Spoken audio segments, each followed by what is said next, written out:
Right, quite a bit of Manchester United-based breaking news this morning. We've got an update on their pursuit of the...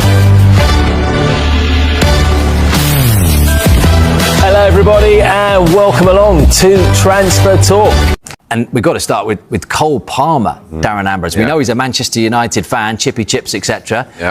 The Chelsea fans aren't going to like that story, are they? They're not. I don't think Liam Rosenior's going to like that either, to be honest. And he's had his injury problems, but he's the main player. He's the best player at Chelsea, let's be honest. When he's on form, he's the best player. But Manchester United are on the up, shall we say. And yes, they've got an interim manager at the moment in Michael Carrick. Who knows where that's going to go? Who knows who's the manager's going to be? Can't see that happening this January, to be honest. There's an awful lot of money, again, if they can get that done this January. But that may be one for the future. You know what Chelsea's model is like. They buy the young players and then sell them on for a lot of profit. Well, he's still only 23, Cole Palmer, by the way. He seems like he's been around for ages, but still only 23. So I can see this one rumbling on till the summer for sure.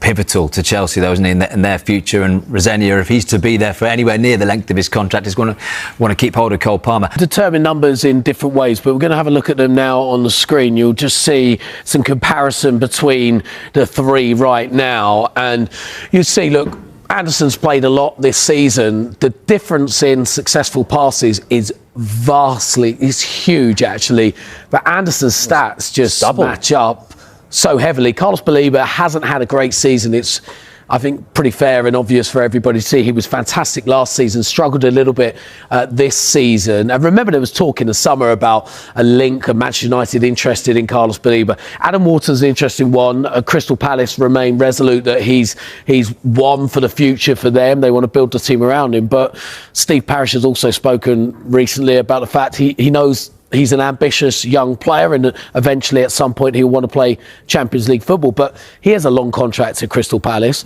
Anderson's got a long contract. Carlos Baleba's tied down at Brighton.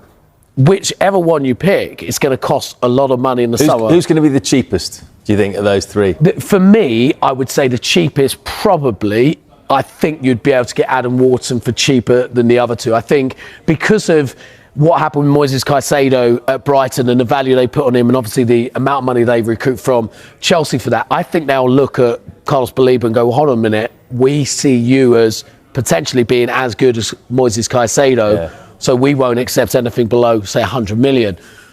Elliot Anderson, for me, has been terrific. For me, he's the standout option for Manchester United as a defensive midfielder.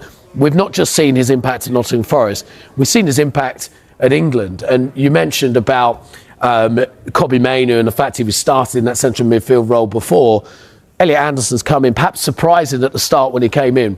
He hasn't put a foot wrong. He's been excellent and he's been able to unleash Declan Rice further forward. For me, it's Elliot Anderson. I think he's probably in the middle of Wharton and Baleba in terms of how much he'll cost. Yeah. Do you agree with that? If you take the cost out of it, say they all cost the same, which of those three would you pick to play alongside Kobbie Mainoo in the midfield? I agree with James. I just think Elliot Anderson's head and shoulders above the other two at the moment. I think his growth as a player, I also think, I know he comes under the bracket as a defensive midfielder, but I think he can play as an 8 as well. I think he shows that he's got not only ability to link the play and take it off the centre halves, and you see with the amount of passes he makes. I mean, I made a comment when they played City that for me, Elliot Anderson looked more like a City player than Gonzalez did when they played against each other. But I think he can do both roles. So if there was an opportunity to obviously go in a big club like Man United, I think you'd look to take it. But if I'm being honest, I think there'll be other takers for Elliot Anderson, which might be further forward than Man United are. Yeah, I think there'll be a queue of suitors, and you make a good point. I mean, I think he grew up in Newcastle, actually playing more of a 10 when he was younger. But he's somebody who's learnt his trade. He went on loan to Bristol Rovers for a short period, helped get them promoted, scoring 6, assists 6 as well. He was such a big part of that. So played on the wing as well, hasn't he? He's played on the wing at Newcastle as well. And then obviously, if you see Newcastle, they didn't want to sell him. Eddie Howe's been very open about the fact that he never wanted to get rid of him. It was PSR reasons that determined that. But actually, it's probably been the best move for him, because you look at that Newcastle midfield, Tonali, Joelinton, Guimaraes.